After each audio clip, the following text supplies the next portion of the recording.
Hello, and welcome back to Everything is Ideology, a cultural studies podcast. I'm Dr. Lee Kaplan, and today I'm joined by Dr. Alex Moulton. We discuss a co-author piece by Moulton and Inga Salo titled Black Geographies and Black Ecologies as Insurgent Ecocriticism, published in 2022. Our conversation centers on Dr. Moulton's work on Black geographies and Black ecologies, and how these frameworks challenge traditional approaches to environmental thought and eco-criticism.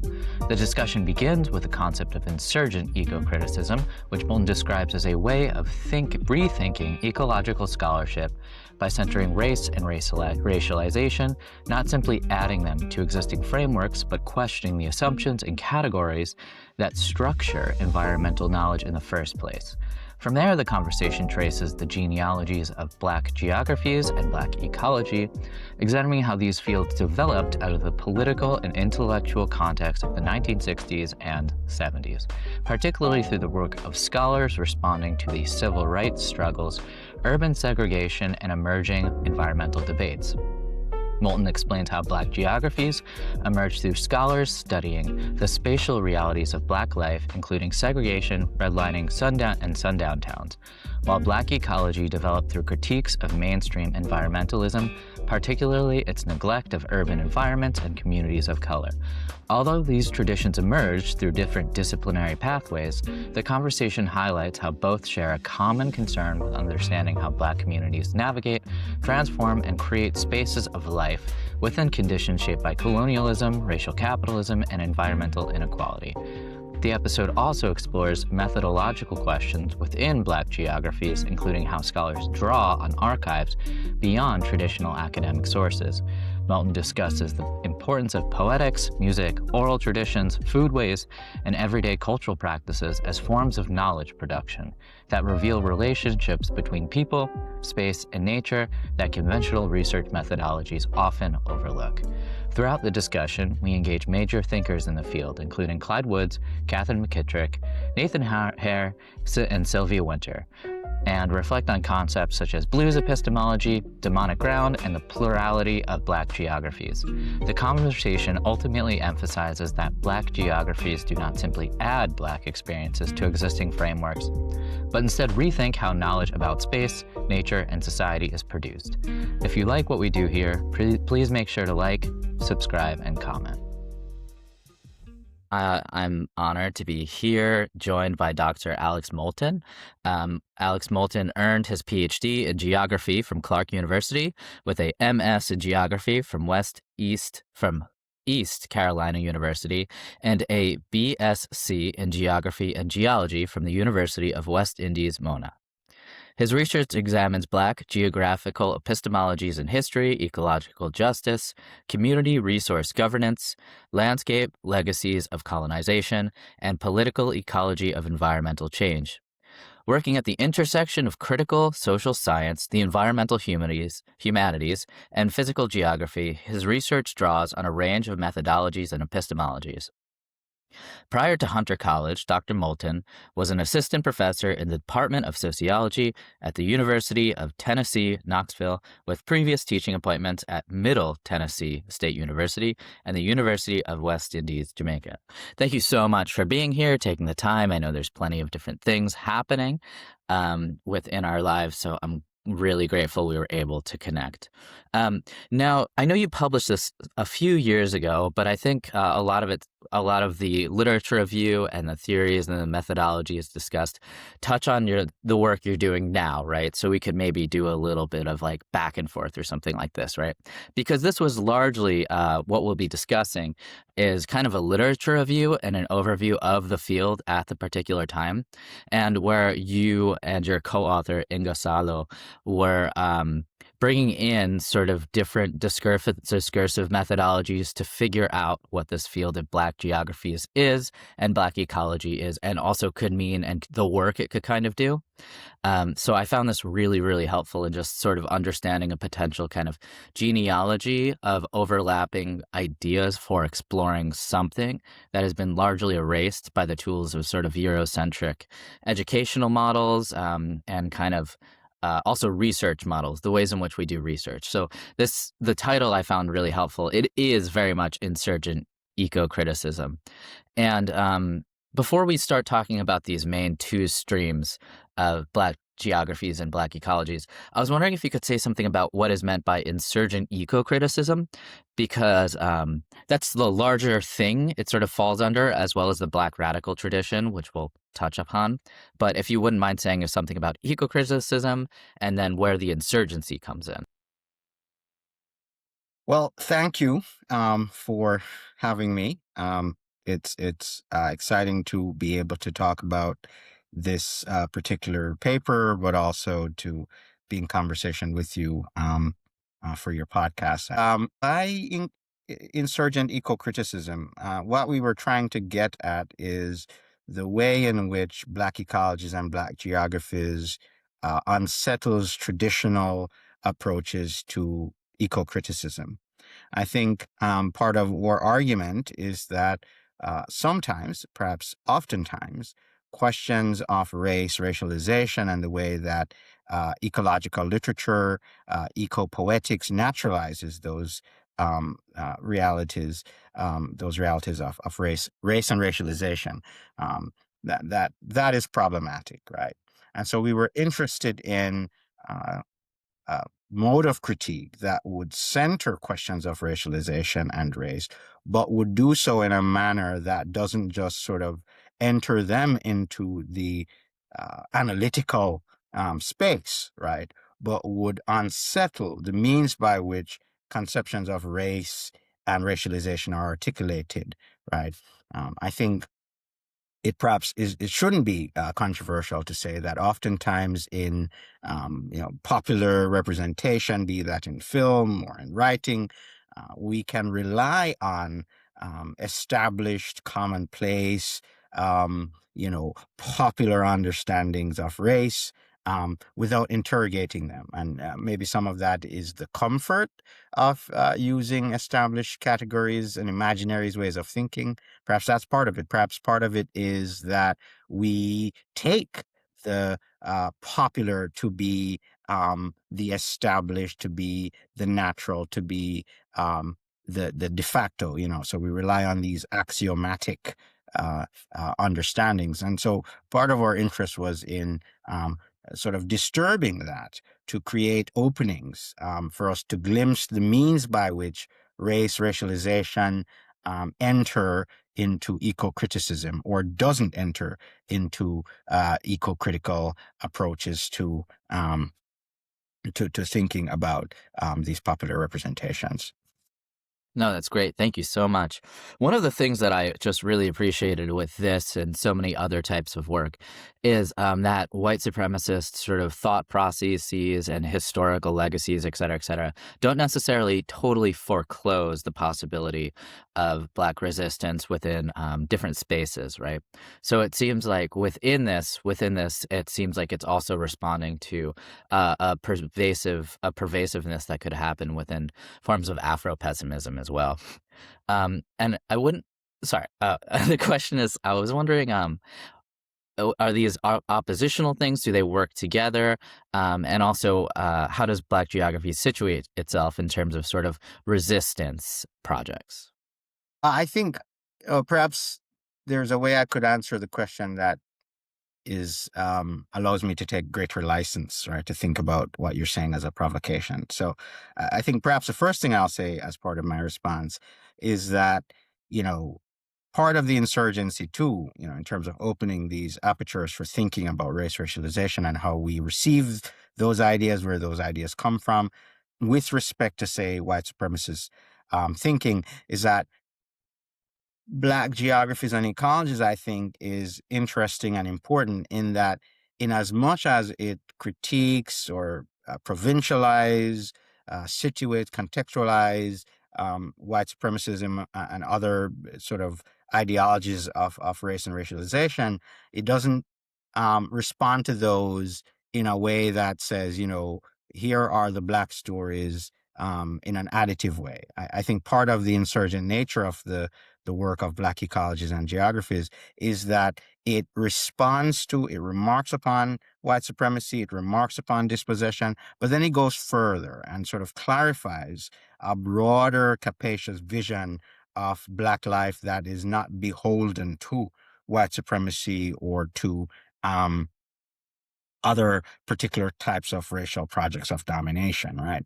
And so I think I'd say that first, and then I'd say, that part of the promise of Black geographies, I think, certainly for me, is that it recognizes itself as one strand in a broader corpus of Black studies.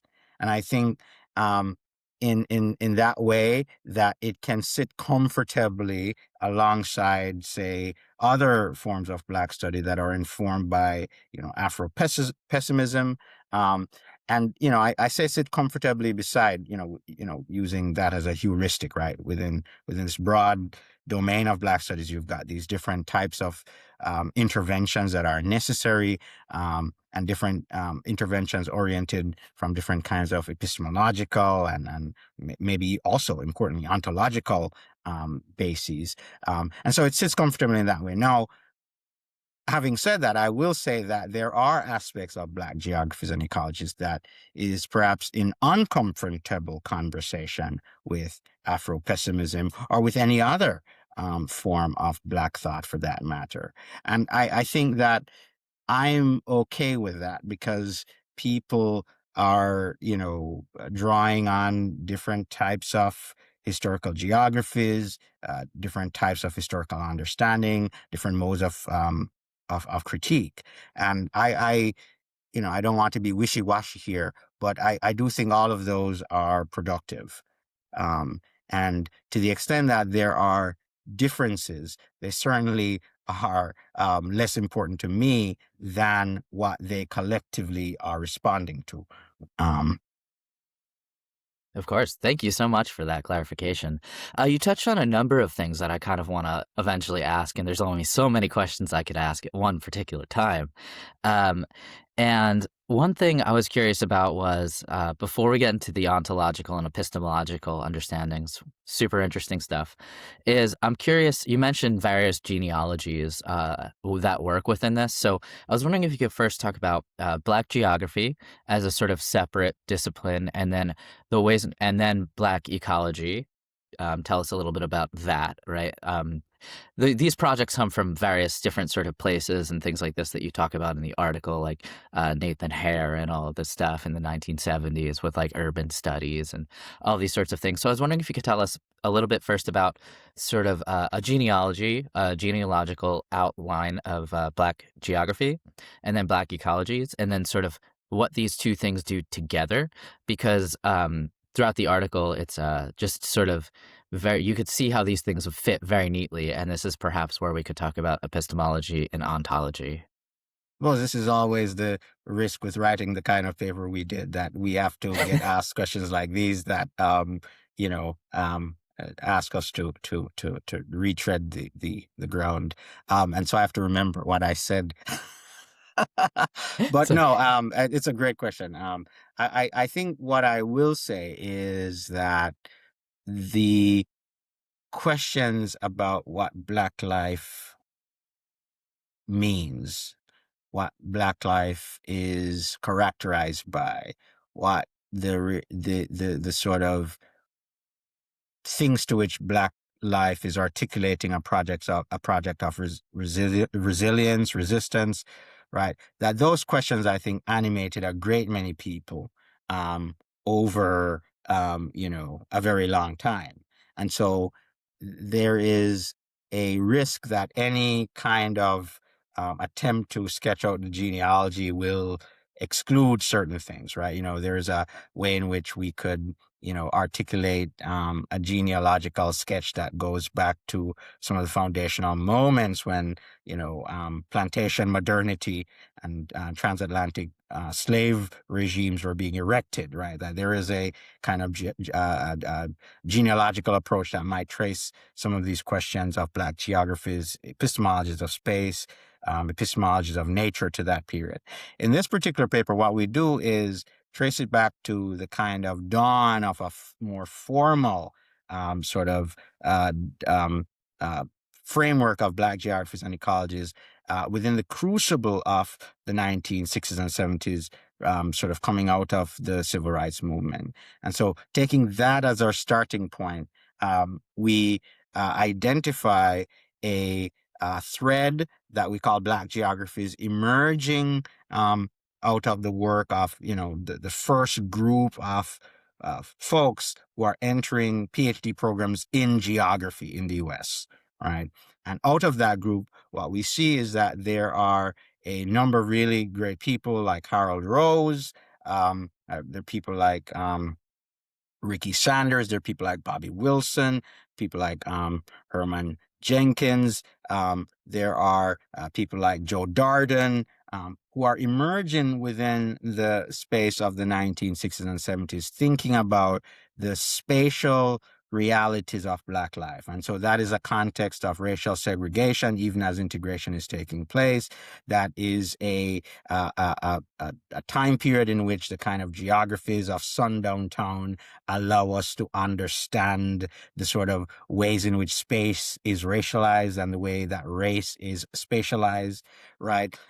So that particular moment in the geographical sciences is both the time when the questions of race are bubbling up as an urgent question for geographical analysis, right? That a lot of geographers are concerned with whether or not they're Black, right? Whether or not they're necessarily scholars of race. They're interested in what's happening in this moment. But then simultaneous to that, you have these geographers who are Black coming into the discipline, are these scholars who are Black coming into a discipline that is geography. And so that is one way that we can, begin to trace this birth of Black geographers. And so within that moment, certainly, as we talk about in the paper, we're identifying the birth of folks, or the birth of a tradition of folks who are saying, okay, if there's something called a geographical imagination, right? What would be what are the ways in which that converges or diverges with the Black imagination?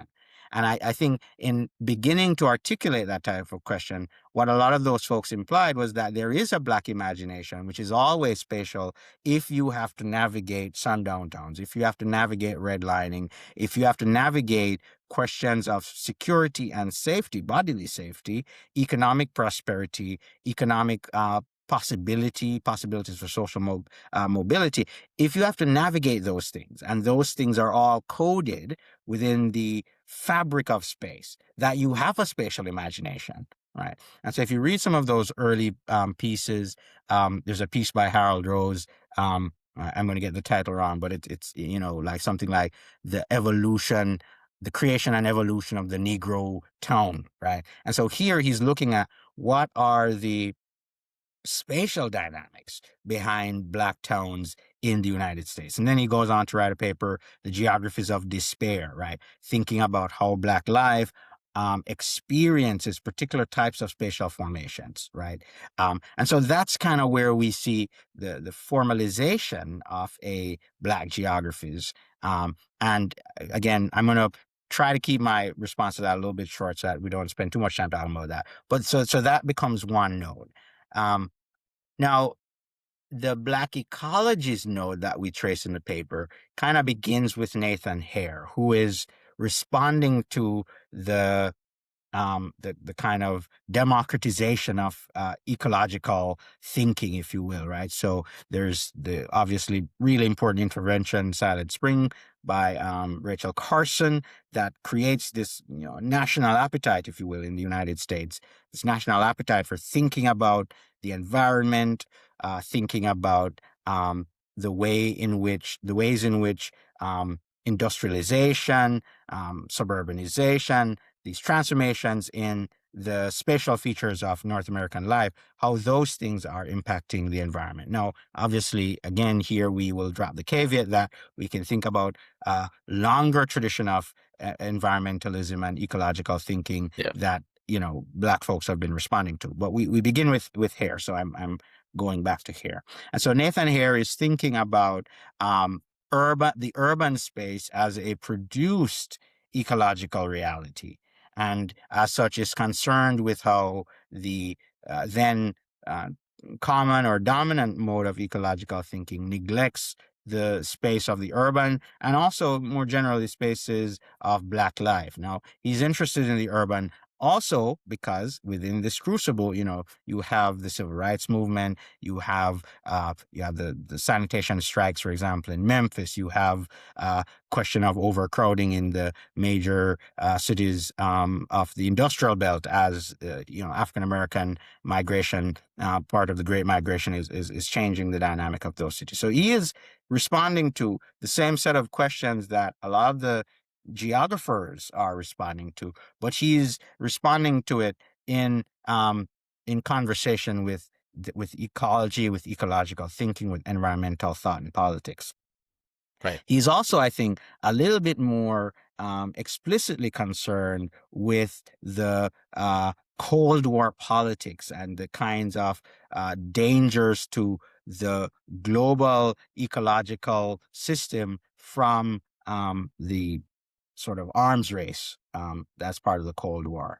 And so that's kind of how we parse those out. Now, what we see is that, geography continues to play with this question of race and racialization, and we trace the way how that becomes formalized into first a kind of geographical study of race to Black geographies. And then with Nathan Hare, Black ecology, we see that concept is articulated, kind of lives with Nathan Hare, who ultimately leaves the academy or is forced out of the academy. It kind of is not necessarily taken up and is revitalized in various ways, but most importantly by folks like J.T. Rohn, who breathe new life into the concept and then allow it to kind of become a new framework to articulate a critique, to articulate a project within the context of the discourse around the Anthropocene, within the discourses around ecological degradation that resurge after we have things like Hurricane Katrina and so on. Right. I don't know if that's an entirely satisfying answer to your question, but that's kind of what we try to lay out in the paper is these different trajectories. But then what we do is to suggest that in many ways, that kind of parsing of different trajectories is important just so that we can kind of get the sense of the particular spaces in which these conversations were being had, and less to kind of separate them because the motivations for, say, a Harold Rose would have been very similar to Nathan Hare, right? Harold Rose, who's one of these pioneering geographers, is in many ways an urban sociologist, right? A lot of the early geographers don't get jobs in geography departments, but get jobs in sociology departments, right? And so any parsing that we do is just for kind of, descriptive purposes to make the point that we're trying to make. Okay, so having said all of that, we get back to a understanding that the two of these distinct modes of thinking, critique, are united in a project that is about making space for Black life possible, or clarifying how Black life has made spaces of possibility out of, spaces of ecological degradation, spaces of cartographic discard, right? So that what unifies them is this interest in Black life, Black livingness, Black flourish, the vision of Black people that is so wonderfully improvisational in its attempts to escape, supersede, resist, puncture these attempts to enclose it. Yeah, thank you. That was really wonderful. So what I was thinking about a few different things as you were laying this out for us so graciously. Was there was a sort of you laid out kind of like an academic birth of a potential Black spatial imagination happening during the advent of sort of the struggle and uprising for Black studies in the '60s. But it also seems like a lot of in a lot of earlier kind of writing that's not necessarily within the academy, you could find the role that space plays within a lot of different narratives. Within the Black literary tradition and stuff like this. I'm thinking like Maroonage, the role that sort of music plays within like different jazz biographies of like Sidney Bechet and all these other kind of wonderful historical figures. And then I know that Nathan Hare also had this particular idea of internal colonization as well. So he was thinking, it seems like there's something happening with an understanding of sort of racial capitalism, and then the politics of ongoing colonialization and dispossession happening now within the urban space. Um, and I was just kind of wondering, I guess, I have another question after this, but I was just kind of wondering um, what role colonization plays within the concept of ecology or Black geographies here. Well, and that's a really good point, right? So Nathan Hare is, I mean, I think the last line of his piece, talks about the decolonization of African Americans, right? And the decolonization of the mind. So I think that that's a really important aspect of the whole argument that Nathan Hare is laying out. Now, the politics of the Cold War are taking place um, at the moment that you have a wave of so-called decolonization in the so-called third world, right? Now, there obviously, I think part of Nathan here's provocation is that what we are calling decolonization is in fact not decolonization, right? It's a change in the nature of colonial arrangements, right? But for the purposes of our conversation, decolonization is taking place in the third world, the so-called third world, and that is part of what's motivating the Cold War, right? Is the project of domination, the project to control the future, the futures of these countries that are newly independent, right? Which part of the world will they lean? To which direction will they lean? And so Nathan here is concerned with that, right? He's concerned with that global terrain of decolonization, and he is interested in thinking about what is going to happen, right, to these ecologies that might now be subjected to new regimes of uneven ecological exchange or ecologically uneven exchange, right? These new environments that might be targeted for mining, that might be targeted for extraction to support the war machine of the Cold War. Right, he is concerned with the ways in which we are being told in the 1960s and 70s that we have to defeat communism over there, and that entails using these toxic chemicals that are designed to suffocate these people who are the enemies over here. He is concerned with that, and he is concerned with a politics of colonization that is also at the level of the self, right? And I think part of maybe the nuance that is involved in his argument is to suggest that our interest in going over here to kill these people who somehow are you know, waiting for us to free them or to kill them, to prevent them from becoming, bad people who oppose freedom and democracy and all that.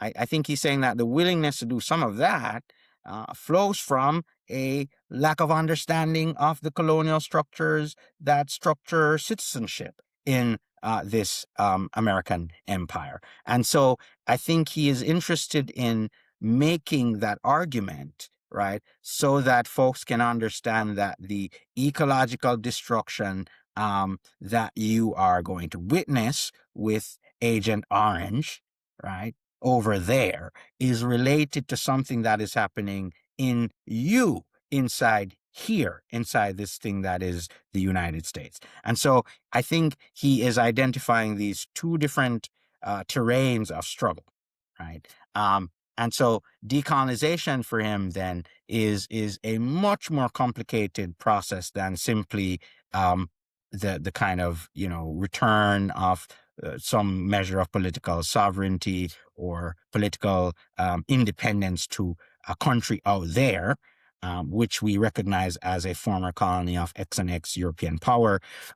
But it's also something that folks in the United States have to think about. I think that's his point, right? That the decolonization has to happen internal to African Americans so that they can see why the fight out there matters. That's great. Thank you so much. And when I was listening to the answer, I was thinking about basically Cesaire's imperial boomerang now just happening in the register of the environment, right? Yeah, I mean, I know various people have thoughts about the applicability of the imperial boomerang to the American context, but I think again, for the purposes of a simple overview of the argument, I think that would be a really good way to think about it. That's great, right? So, okay, so we've talked a lot about sort of abstract matters. Can you perhaps give us an idea of what a study using Black geographies or what Black geography is describing or getting at, sort of a concretized example? And then feel free to also go in the direction of the poetics as well, because that's something I'm really interested in as well. The role poetics plays in the creation of Black geography, that would be great to hear about. That's a good question. It's a complicated question. I like questions like these. I'm scratching my chin. So, I think maybe how I would answer this is to say something about what was happening while I was writing this paper with Inga. So first, I was writing another paper. I was trying to, write about forest conservation in Jamaica. I was trying to understand what were the effects of maroon communities on the preservation, protection of certain areas of Jamaica, certain forested areas. And so in trying to do that, to the extent that, there's a material outcome to Black geographies, I'm like, oh my gosh, maybe these forested areas are material outcome of Black geographies, right? Black geographies as a concrete mode of making space, right? So there are these side effects of Black people's relationship to place, to nature that you can see and touch. And I was saying, oh, maybe these forested areas in Jamaica are that. And so I begin with the answer that way to suggest that what Black geographies or ecologies does is, in that kind of case study, provide a way to trace Black agency, provide a way to trace Black placemaking, provide a way to map the activities of Black folks as it is implicated in producing forested areas or protecting forested areas. All right. So that's kind of where I was when I came up with the, motivation for this paper, and then reached out to Inga to say, based on our survey of the literature, based on our projects that we're doing, right? What might we be able to say in relation to this special issue that was being organized, to which this paper sort of contributed? So that would be one example, right? I can think of Black geographies and ecologies also being, very useful in analyzing development, like J.T. Rohn has done in the Tidewater area of Virginia, in Mississippi, the Gulf Coast, right? There are particular methodologies that we use in the social sciences and the natural sciences. And those methodologies, if they are not attentive to the specific ways in which some people think and operate, then those things are going to be illegible, right? If you are not attentive to how a particular group of people describe their relationship to nature, then you are basically, um, you know, unable to grasp, to visualize, to see, to comprehend, to appreciate those group of people.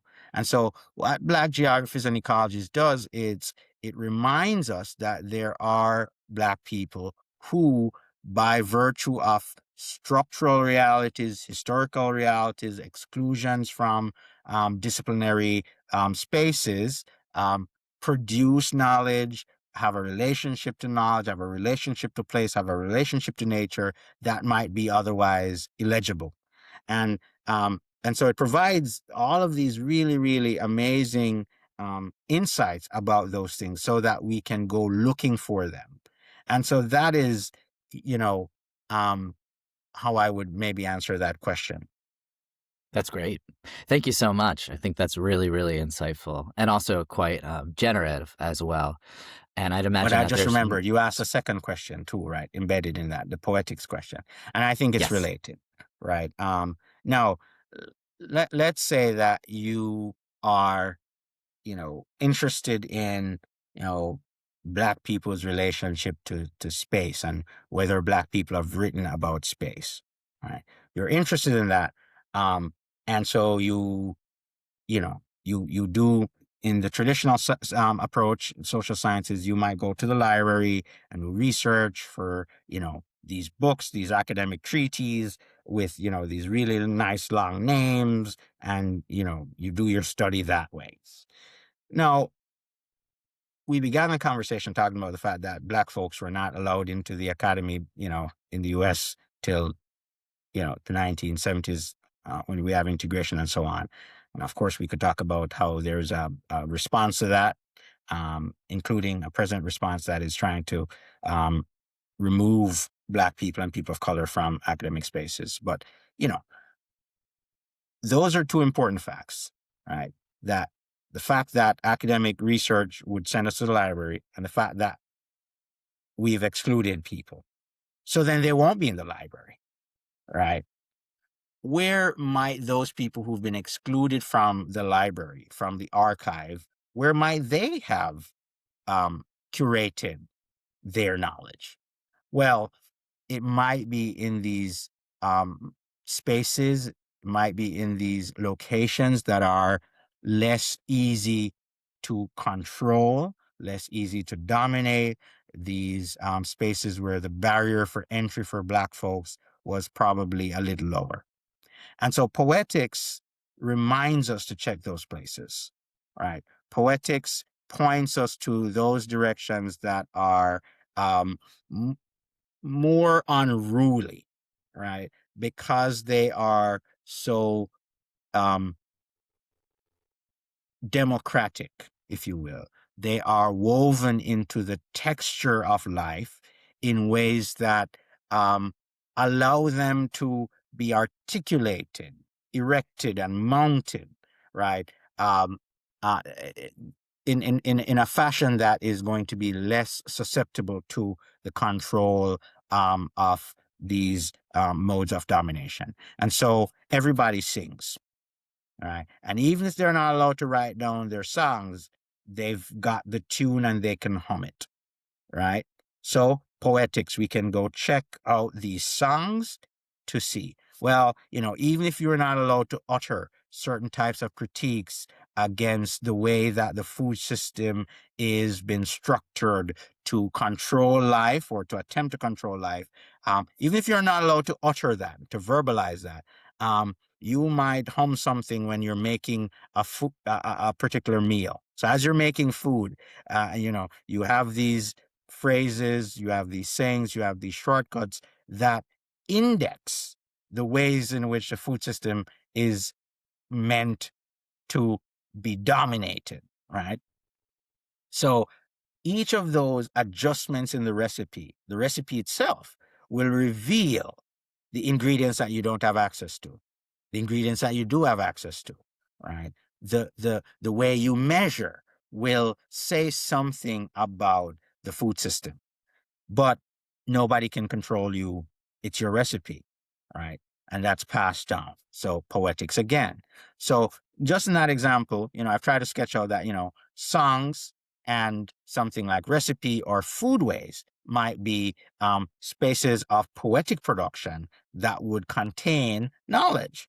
And we could do this for any number of other spaces of poetic production, right? And so part of the genius of Black geographies is that it reminds us that there is this archive, right, that is beneficial for all of us, right, but which might be discounted by traditional ways of thinking and traditional modes of study.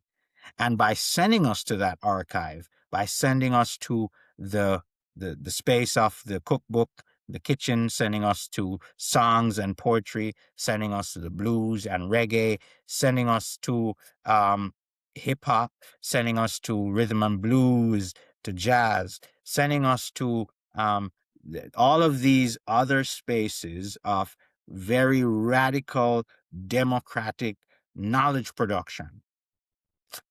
By sending us there, it is giving us this really rich, I don't want to say resource or trove, because I don't want to signal anything, like it's there ready for extraction. But it signals that there is this corpus of knowledge that we have not even begun to think about. Um, and so that's really amazing, right? It's really amazing that that's there, and that nobody can take that. Nobody can, they can burn the library, but they can't take your song. Right. Right. Yeah, you can kill a revolutionary, you can't kill the revolution kind of thing. Very, very interesting. I was thinking a lot about alternative sort of archives, counter history, and all of these things. And this relates, it seems to me, to the methodology of Black geographies that's also discussing. Because generally it seems like geography wouldn't tap into talking to somebody about what their grandmother cooked or where their families came from, kind of thing, in different ways. It seems like geography is another sort of Eurocentric, scientific kind of matter that only counts for certain kinds of knowledge and discounts other. And it seems like Black geography is, as you said earlier, doesn't add material. It alternates the foundations of knowledge production to create a new type of knowledge based on ontological and epistemological positions of various sort of subjects that have been racialized, et cetera, over time. Um, and I was wondering, I know I've asked you, I guess, some particular matters on genealogy and stuff.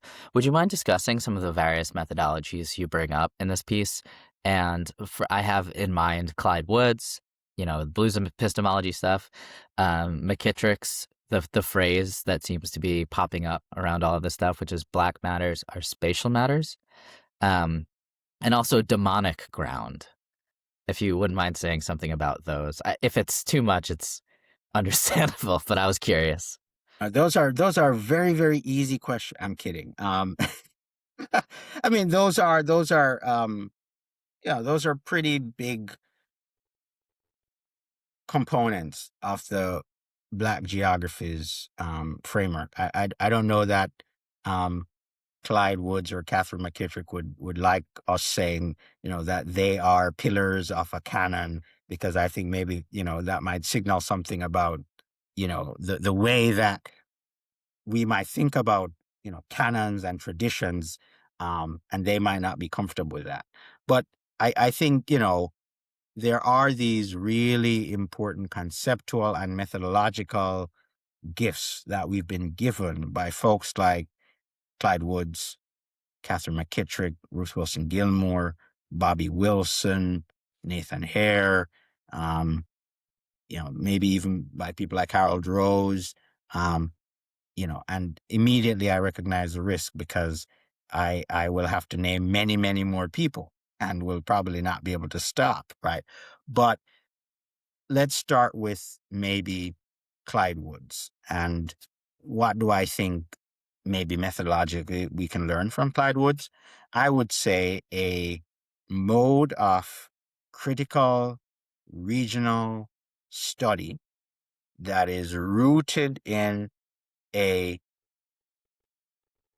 mode of analysis attentive to the longue durée and attentive to how particular regimes, maybe power blocks, attempt to reconstitute their power through modes of environmental and spatial governance. And so I think what a Clyde Woodsian framework, if you will, would look like is attempting to trace the block over space and time within a region, deep historical geographical study. And then coupled with that would be a kind of history or historical geography from below in response to those projects. And I think that that would be very productive, because Woods's other notions, like the blues epistemology, would remind us in that particular type of study that we can look for popular theorization, grassroots philosophical traditions in these spaces of poetic production. So that's what I would say we might get from a Clyde Woods. I think maybe to add one last thing is that Woods would probably be very interested in us approaching that type of study as social scientists who are not quick to identify, where the death, destruction, and damnation is taking place. There's this line in one of his papers, Life After Death, where, he basically says, have we become, like coroners or social scientists? We want to go in and, these people have been damned, they're dead, they're the underdogs, look what's happened to them. And we wanted to kind of explicate just how these people came to be dead or damned or underdeveloped. So I think he would want us to do all the things that I've just said with a very keen eye on how life and struggle persists among those who are the target of these regimes that are trying to reconstitute power over space and time. All right, you asked about Catherine McKittrick. Yes. Which is, not scary for me at all to talk about. We don't. Okay. I don't say it's scary, in a bad way. I mean, because of the enormity of respect I have for Catherine, no less than Clyde, right? But, Catherine is alive. And I think, if people want to hear from Catherine, they should read Catherine's work. But what I would say is that what Catherine does in a way that I think is similar to Clyde is to think about the spaces of poetics as important.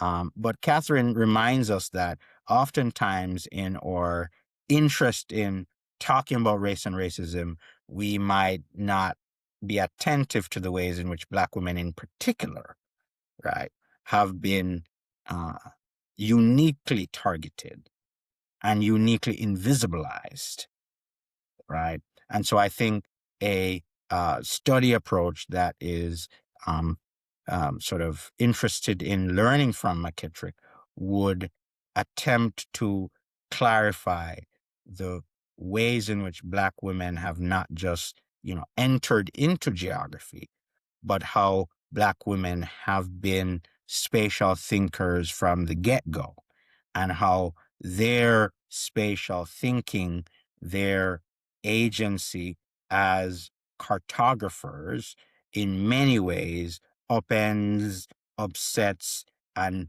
identifies the gaps in traditional geographical knowledge. And I think that obviously a lot of that is informed by the work of a whole amazing cadre of Caribbean thinkers. And Sylvia Winters is key among those for me. Um, but that would also be another element of a kind of McKittrian approach, I think, is to think with the constellation of these folks who we might not think about otherwise, right? So I think there's something profound in Catherine McKittrick's turn to the Caribbean thinkers to understand, North America, to understand Canada, right?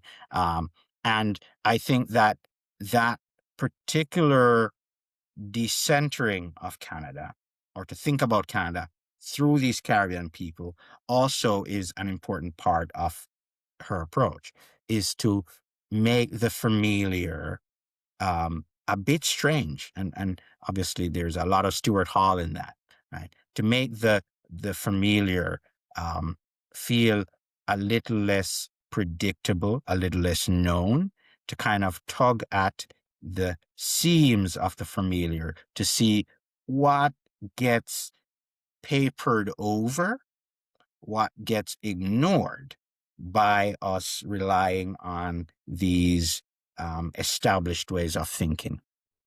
So I think that that is really radical, right? To kind of insist that the staid explanations are unreliable, right? We don't have them because they are necessarily the best or have endured critical inquiry. We have them because of, systems of domination. And by peeling them back, we might begin to understand just how debilitating they have been for how we might think much more broadly about the world and what it means to be human. And that gets us to this question of the demonic ground. Again, Sylvia Winters' work on this is important. The simple version of the demonic ground that I give to my students is that it is this space of thinking, observation, and understanding that is outside the system but tethered to the system. It is being located at a unique vantage point where you can understand the system because you have been excluded from it. So you have this really good view of it because you are outside. But by virtue of being an observer and being excluded from it, you're actually tethered to the system. So it's a little kind of paradoxical. Maybe paradoxical is not the word, but it seems oxymoronic, maybe, right? That you're both inside and outside of this thing, right? But that, I think, is a really interesting sort of conceptual suggestion that we can, kind of exist in this space of ambivalence and productively think about the tension between ways of being, ways of thinking. So those would be some of what I would say about methodology. I think to an earlier question, okay, well, what does this mean practically? Well, I think what that means is that we approach the archive in a particular type of way. We approach particular types of archives. But I think that it also means that we take Black people seriously as potential partners and potential producers of knowledge. It means that the key informants, if you will, become every single Black person who has had to endure a particular experience within a global architecture of anti-Blackness, right? And I think that that's really radical because, in economics, they'll tell you got to go talk to the head of household, right? And if you are not the head of household and you don't live in a traditional household, then how are you going to be seen right? The economic study is going to exclude you. Well, Black geography says, well, what is the household? What is the head, right? That makes a whole new set of people potential participants in the study, right? Ecology says, well, we want to go over here. We're going to put up the grid. We're going to study, these particular species, and we're going to assume that the species are, just they're objectively given, things to study. And Black ecology says, okay, well, hold on. Why does that species have that particular racist name? Right. Mm, yeah. And if you're interested in studying it and why its, abundance is less than this other species, shouldn't we also have some sense of like why that racist name exists? What is the relationship between environmental governance and the community next to it that's been excluded, right? Shouldn't we have an understanding of the ways in which this species or this particular area of study has been imposed? And by knowing those dynamics, can we in fact then know more about the ecological dynamics? Also, and this is related to some work that I'm doing, if you go into the community and you say, how much of these birds have you seen? How much of these plants have you seen? Right. And they have a whole different name for it because, they're a New World community which has miraculously retained some of the old world names for it. So you are talking effectively about two different species because they have a different name for it. They have a different understanding of its ecological value. And so it's as if you're speaking two different languages. So Black geographers and ecologists says, how do you begin to talk about ecology, nature, space with an understanding that the vocabularies are going to be different? Right, between people, and some of this is stuff that we already know and presume for other groups of people, right? So Black geographers and ecologists reminds us that Black people also have these important nuances, right? Also have these important legacies and traditions that we don't just show up in the new world, removed and washed of all knowledge and experience, right? We've retained some of that through these really dynamic processes of reproducing community, right? And that those things are important too. Yeah, that's great. Thank you. And you ended on like the Hershkovitz sort of cultural retention stuff, which is really Well, I great. mean, and some of it's cultural retention, some of it's new cultural production. Herkovitz, I mean, there's a good deal of great things that have come out of the folks, the generation of students trained by Herkovitz. I mean, you've got some really great work by everybody from Sidney Mintz to Zora Neale Hurston and Catherine Dunham, all of whom are, kind of between this generation in anthropology and African American studies, African diaspora studies, thinking about, okay, can we explain this based on retention? Can we explain this through some process of creolization? Can we explain it through, some other phenomena? And I think, again, not to seem wishy-washy, but I think that there are perhaps as many, many ways as possible for studying Black life and Black people as there are with any group.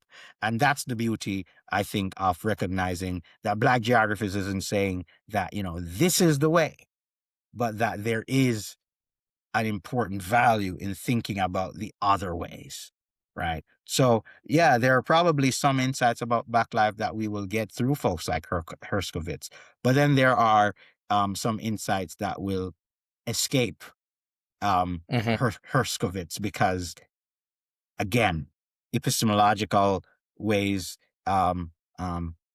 epistemological regimes, epistemological lenses, right, shape what we will think of as knowable, and so on. Yeah. And also our interaction with space as a result, too. So that's really wonderful. I guess this kind of goes into the next two questions I have. And I hope I'm not taking up too much of your time. I have two questions I want to get to. I hope that's okay. Maybe I will say, what is time?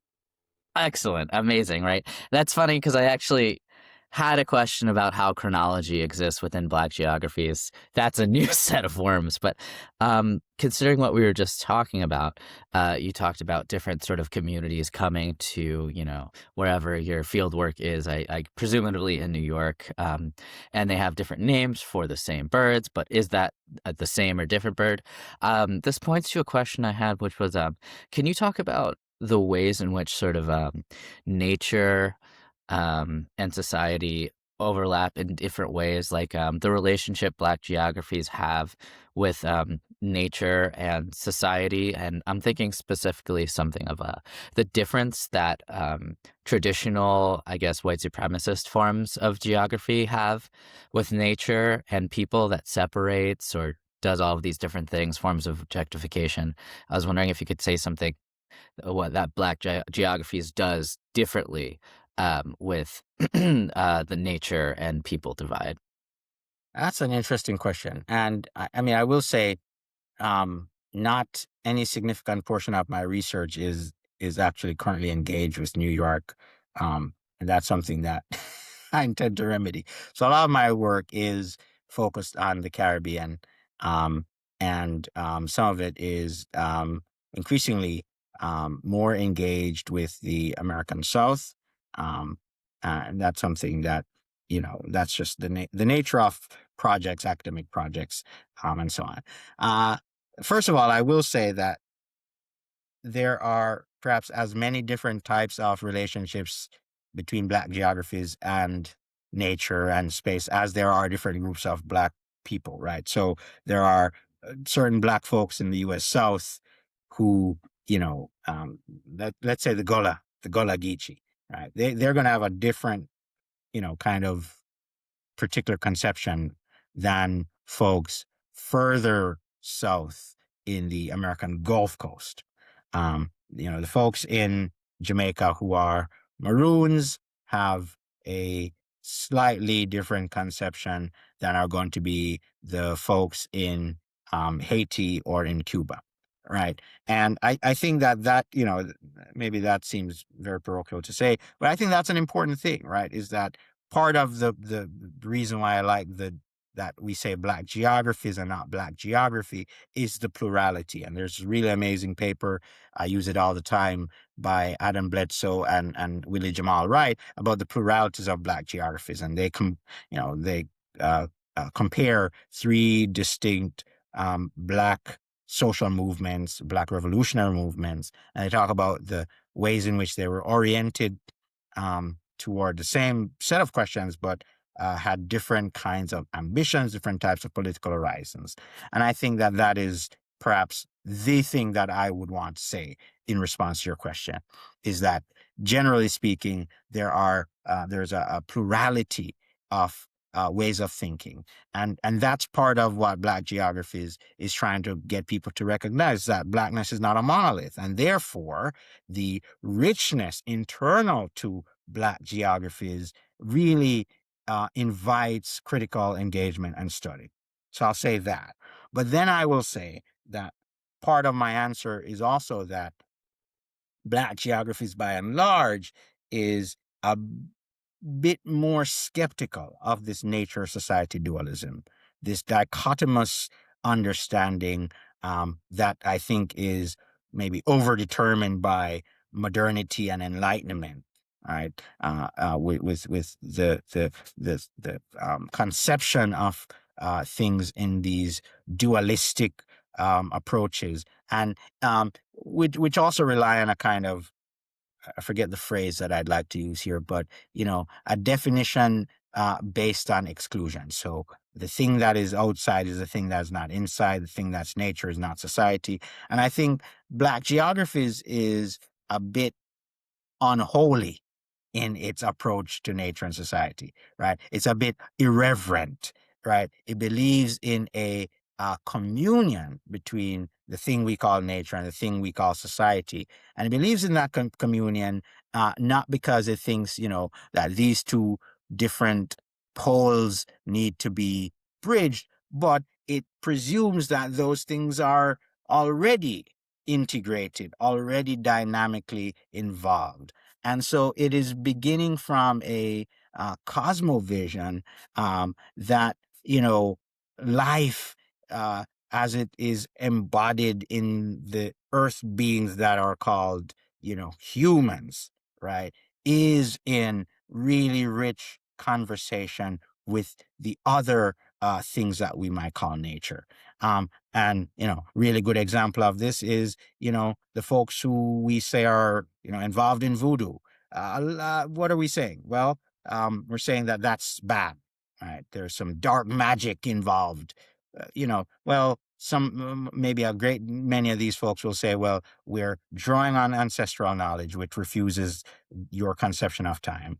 And we're saying that we can use nature to heal. We can use nature to effectuate certain kinds of, outcomes. I mean, that is a refusal of the nature society binary. It's a refusal of a linear understanding of time and a conception of the living and the dead, right, that is beholden to modernity.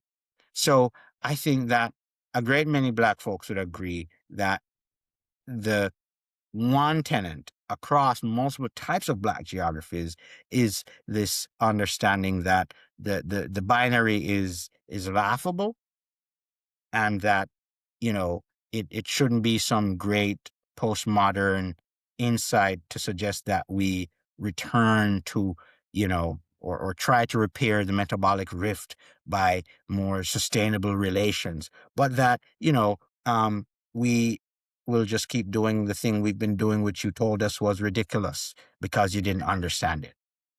Right. No, thank you. Thank you. That was a fun, very insightful answer. And this non-duality thing where things are working in tension with one another and overlap and kind of mishmash and synthesize in different ways brings me to kind of a question regarding the Black radical tradition. So a lot of this seems to start from a place of like a dialectical operation, and coming from a sort of like Marxian kind of tradition, where things, work in dialectical tension or synthesis or harmony, et cetera, with one another. So I was wondering if you could talk about a little bit about how the Black radical tradition relates to this. Um, and I guess the role that maybe dialectical thinking plays as well. Well, I mean, I think that's a good question, and I don't know that I'm going to even answer it or answer it well. So I think, a lot of this might register as dialectical thinking, and, um, that's good. That's good to the extent that it is helpful, sure. But, you know, I think for you think about early Black ecologies and Black geographies among, say, Maroon communities and Taino communities, I don't think that they were thinking that this is dialectic. Yeah, I don't think that it even registers in that way for a lot of people today across the African diaspora. I think, we have some Marxian thinking and we say, oh, this is dialectical, but, maybe it's multilectual. That's not a word, right? But it's I think even the idea of the dialectic still sort of imposes a particular separation, right? In as much as that separation is in dialogue and dialectical, but there's still this sense of, separateness. And I think that for a lot of uh, folks, a lot of Black ecologists and Black geographies, maybe we'll say, well, it's not dialectical. It's just it's a unwieldy, mishmashy, diverse, effervescent, emergent, you know, reality. And it's not that, the the base and the superstructure are in conversation, you know. It's just this way that life is being reproduced. It's kind of autopoetic. So I'd say that. But, I have a job at the university. So I will also say that, yeah, a lot of the Black geographies and Black ecologists thinking that we might get from from a particular set of folks is informed by their critical reading of Marxist political economy, might be informed by a particular attempt to stretch the limits of um, um, political economic thinking, right, as it emerges um, from continental philosophy or whatnot. So yeah, sure, and I think that that's a particular genealogy that is claimed by a lot of really amazing people, right? Cedric Robinson is really important for the way we think about Black geographies and for Black studies in general, and is clearly engaging with Marxist political economy, right? Folks like Sylvia Wynter are drawing on, you know, too many philosophers and thinkers to name, right? Althusser comes up in Winter's work. Winter is talking about Marx as well. Winter engages with with Nietzsche. Winters is engaging with everybody, right? And so that does come out in in the way that certain strands of Black geographies and Black ecologists thinks, right? There are Black studies scholars who are very interested in Gramsci, and and that's okay. So I think that there are, you know, there's an abundance of really valuable grammar and analytical, conceptual, theoretical vocabulary that we get from the disciplines. But then I think that there is also this livingness to Black geographies and ecologies that escapes that vocabulary, right? And this is just, the popular vocabulary of Black diasporic life, right? And, one of the funny, this week it came up in class, my students say, well, one of the phrases like, I don't know you like that. Like what? Like that? We're not friends like that. Not like that, like that, you know? Or, we'll say, oh, well, I saw someone, it's a popular phrase for a lot of people, but in Jamaica, when someone says, I saw someone the other day, like you have no idea, but you have all the idea about what they're talking about, right? So, how do you fit all of that into dialectical thinking, right? Hmm. When I say, so and so, people in the diaspora talk about, I had a dream from this ancestor, this relative, this telling me about which numbers I should play in the lottery. And, Hmm. like, where does that fit? Right. There are any number of ways in which, stories we could conjure, that just, you know, it's probably unsatisfying. Right. But it's the stuff of it is just not always reducible or explainable within some of the frameworks that we have. And I'm okay with that. Of course, thank you. And I think part of there's this sort of Eurocentric urge to quantify and classify and taxonomize things as well, to parse things, be like it fits here, and therefore because it fits here, maybe that's a sort of epistemic violence that's being pointed at.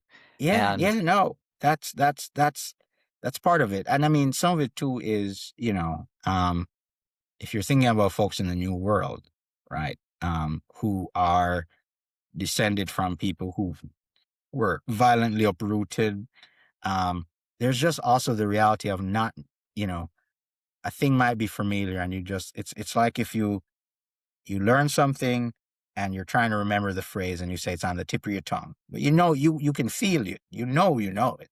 And there's a certain aspect of that to Black geographies and ecologists. I think there's some things which we know, we don't exactly remember why we know it, but we can know that we know it without being able to say why we know it or even what it is, you know. And I think that that is just also really beautiful because, you know, it sometimes gets wrapped up and articulated in what I call, the kind of the political encounter that is the black nod. Like when, and there are all sorts of jokes about this, like when black people see each other and they give the nod to each other. Like, you know, there's a lot that is said and not said, and we don't even need to know all that the person might want to say because we know what they said to us and they know we get what they're saying, even though that is it, Right. like, and I just wrote about this. Chinua Achebe meets James Baldwin for the first time, and they, the greeting to each other is, my brother whom I met yesterday, whom I've not seen in 400 years. What did they just say, right? Mm. How can you say my brother who I met yesterday, who I've not seen in 400 years, right? There's a lot there. There's some time travel happening there. There's a bending of time. There's a simultaneity of the violence of separation, right? Where the yesterday and the 400 years are the same, but also different. And the impossibility of meeting otherwise, except 400 years later, that all says something about the politics and the nature of Black life, which cannot be elaborated except to say, my brother, whom I met yesterday, who I've not seen in 400 years. And then later on in that conversation, in recounting it, Chinua Achebe points out that as the audience went into rapturous applause, Baldwin also says it was never intended that we should meet. So Mm. my brother, whom I met yesterday, who I've not seen in 400 years, and it was never intended that we should meet. But here we are. Let's talk. Beautiful. So that is Black geographies and ecologies. That moment, that greeting, and the impossibility of meeting, even as you meet, across 400 years and yesterday. Beautiful. Beautiful. I think that actually might be a great place to end. I don't know if we could I could ask a better question that leads to a better result than that. Well, what's amazing about this meeting, and I have a chapter coming out about it, very apropos to your point about ending, is that, at the end of that conversation or somewhere in that conversation, Baldwin and Achebe promised to kind of reconvene a conversation at UMass Amherst, which never happens because Baldwin dies. But Baldwin, in the conversation, had said because he was stubborn, he was sure he's going to make it to the next century, right? Make it into the next century, right? And so I like to think, that of course he did. Of course Baldwin did. In the same way that he met Achebe 400 years after they last saw each other, that of course he made it, right? So he's here. And yeah. I think it's quite appropriate because I'm actually going through Sonny's Blues right now. I'm going over the story in one of the classes I'm teaching. So he's actually Oh, with me right now. Printed out wonderful, his material. wonderful, Yeah, he wonderful. lives on in many many ways, and there's a lot of new Netflix movies about him and with James Baldwin and stuff like Does a this. prophet die? And in a moment such as this, where Mm. Baldwin is particularly uh, relevant and where his perceptive insights are particularly poignant and biting in their diagnosis of the American malaise, right?